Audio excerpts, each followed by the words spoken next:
Has anyone ever been a dick to you? Well, of course they have. We've all had that moment where someone does or says something that just instantly pisses you off. And your first reaction is probably something like, I hope the bridge collapses on his way to work, with no one else driving on it, obviously. I'm not that fucked up. Or, I hope she catches COVID-25, or whatever other nonsense our brain comes up with. Right? So in this quick video, I want to give you a strategy, a really effective mental reframe that will save you from the spike in heart rate, the blood pressure jump, and the emotional hangover that always comes from taking someone's bull personally. Now, a few years back, I heard this story which illustrates this concept perfectly.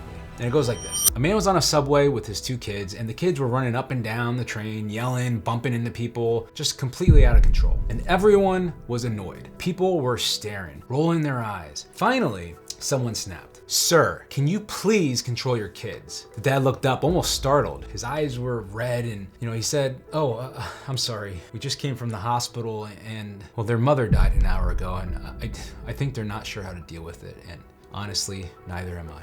Everyone went silent. Instantly, their perspectives shifted. Not because the kids or the situation changed, but because the story changed. And when the story changes, your judgment changes with it. Listen, we all have shit going on behind the scenes.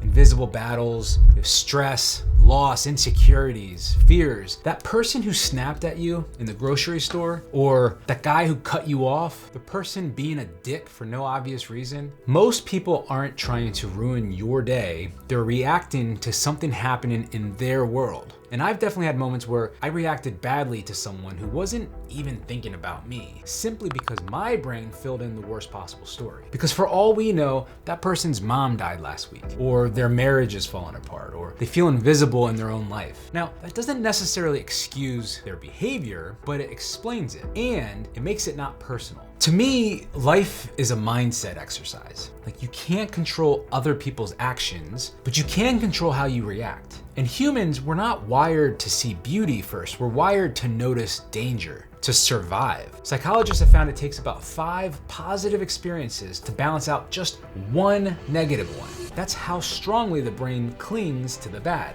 And that's why one jerk move can hijack your entire day. But once you know the wiring, you can unplug from it. So the next time someone says or does something piss you off, just pause, breathe, and ask yourself this question. What could be going on in their life? And when you do that, you stop taking everything personally. You start showing up differently. And honestly, your whole life gets lighter and more peaceful, except with YouTube trolls. Fuck those guys. But everyone else, a little compassion goes a long way.